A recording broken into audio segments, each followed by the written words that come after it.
Yeah, g'day guys. I've been procrastinating over whether to make a video or not, and I was about to reinstall my intercooler and thought, no, I'm not going to lose my confidence. Happy New Year, even though it's nearly March. I apologise for not making a video just to say hello, just especially for these, the Subaru guys. I've been really busy trying to get this workshop going, though nothing's happened here. We are getting close to council approval, hopefully, and I'm able to fix my car, but otherwise I've not been fixing cars. So for those other subscribers, for all other videos, they will eventually come back, which is videos about all other cars. Now, this particular video is about I had a slight surge in this car, and I was going to make a video about this, and I have touched on this before regarding vacuum leaks on these cars in previous videos with my silver one as well. So I had a slight surging in Sports Sharp. It was after I serviced it. I was suspecting the seal at the bottom of this Grimspeed AOS, and it was. So when you loosen this entire thing can come off, and there's an oil seal inside, much like the one at the bottom of your oil cap, and or very, very similar. And basically that had little cuts in it. Now, it had cuts in it when I bought this, because I bought it secondhand, but I put a bit of sealant on it back in the day, and today I've just put some sealant back on, placed this middle section back on, topped the oil up if required, and then screwed that back on. What this video is about as well is that I thought that the throttle body might be dirty, and I know they don't actually get that dirty here at all. I've never had issues with it, but as you can see, it's not at all dirty. What I want to mention next is the O-ring on this airflow meter. So it's not often you have to service these types of filters, but I did service it. And as I've mentioned in other videos, the placement and the angle of this is crucial, and this slides in and out as well. But again, when I removed the airflow meter to clean it, the O-ring was brittle. That's the O-ring that came from Subaru. So I bought this secondhand as well. It's in my videos from ages ago, but it was not barely even used. So it's going to happen if you're going to interfere with it. Now, why would I interfere with it? This is the issue. When you re-oil the filter, no matter how carefully you do it, you're going to get an ingestion of oil, which will affect the airflow meter. It's happened to me every time. So no matter how light you go with the K&N oil on your pod, no matter what type of pod you've got, you're going to get some contamination on here. The other point I wanted to mention is this one, which is in previous videos, and that's a factory issue. So if you're going to pop that off, you're going to get sort of like a bucking.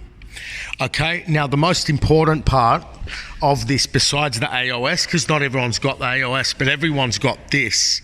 Okay, this flexible pipe you can expect to replace this when you modify your car. Now, if you don't modify your car, if you don't run slightly more boost, I'm not running anything crazy here, but if you don't run slightly more boost, you will still wear this thing out just by removing the intercooler to fit the sway bar, cross bar. Sorry guys, I've forgotten the name. So when you fit the strut brace, don't ever think when you're on the floor, when you fit the strut brace, you're going to remove that. This thing was loose from the factory. That was a factory option, but this thing came loose when it was new. It was coming loose when it wasn't even tuned. But there's a certain little plate here that sits inside here. Okay, and it's basically to locate this clamp, because what happens is, which I've mentioned in previous videos, I'm talking right into the camera here. Look, what happens is I'll sort that after.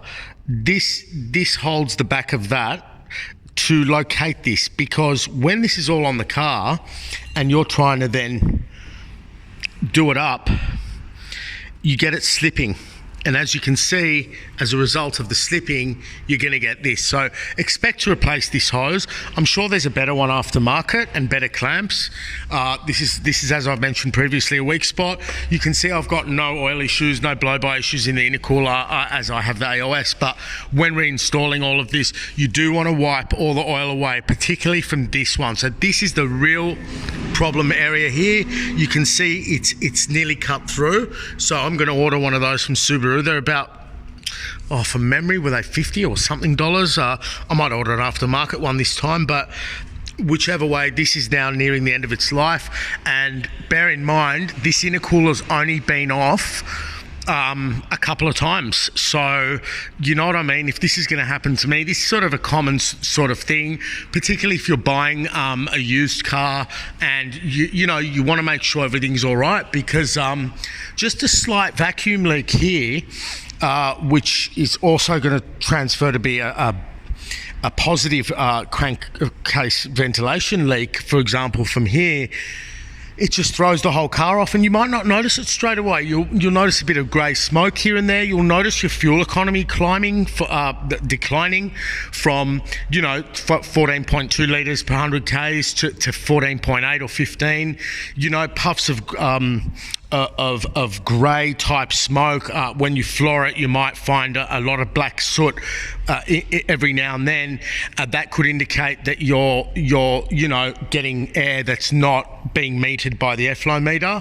Another weak spot is this, and that's even from factory. So don't be disconcerted that it's got this system on it. You've got over here, I'll just get you guys a light. Should have had this here before. This is another weak spot over here. So this one here. Okay, you can see what goes on down there. See the neck? You can see I've placed a tie on it. And in service, what you'll do is you'll tighten the tie up or replace it. And these are the sort of things anyone who knows these cars is going to check. And obviously, when you put the AOS on, you're actually blocking off this thing here. You want to make sure that if someone's put a clamp on, it's not come loose. Everything comes loose because, as you can see here, when you've got blow-by or oil anywhere, you're going to get things coming loose. So just check your points there, down here, particularly when it goes down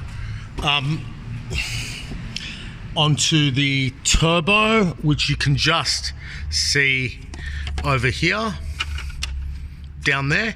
You want to make sure that vacuum line hasn't swelled up and stuff like that. That's all sort of consumable stuff that you're going to have to replace now and then, including these types of hoses, even if they're oil resistant. There's a lot of blow-by going on in any turbo car. So that's that. Do not overfill your oil. If anything, keep it below full because it will expand in summer. We've had very hot weather here. Now, to finish the video, I've had incredibly good performance from this car in this summer. It's not been as hot as previous summers.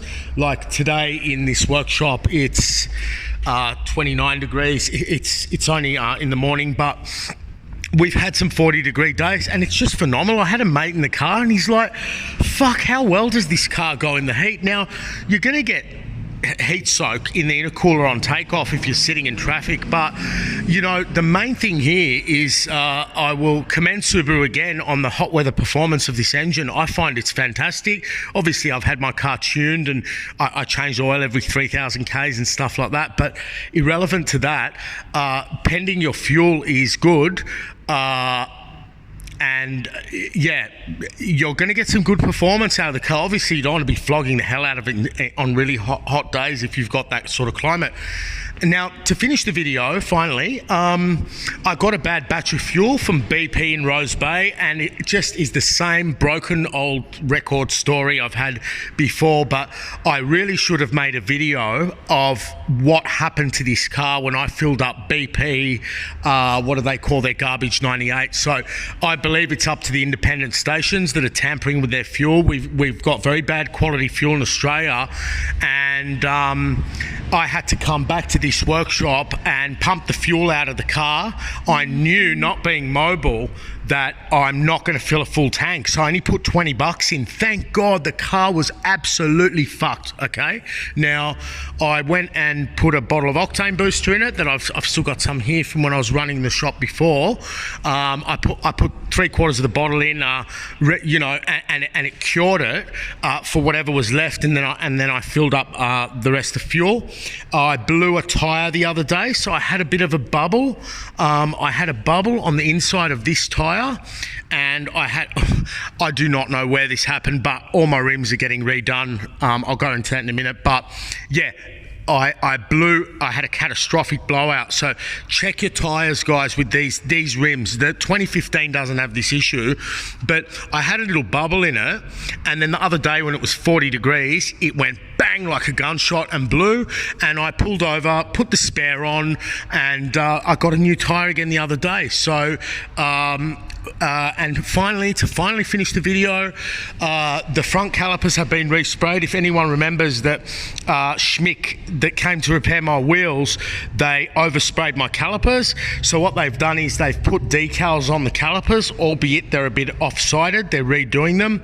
They've resprayed the front calipers. This caliper wasn't damaged much, and they're gonna respray the rear. So we couldn't get it all done in a day, but yep, bit of a pain in the ass. I'll follow that up with another video once everything's done. And yeah, my rim, that scratch is going to be fixed on them. The guy already said it. But that's a bit about vacuum leaks, a bit more about beware of the petrol. The car was detonating really, really badly, and you can feel it. If you're going to fill up fuel, the car's going to pull back on you, and you're like, what the fuck's happened to this car?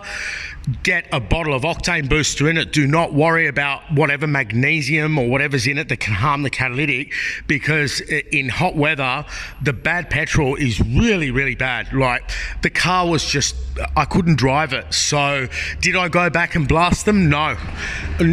Mate, I just knew.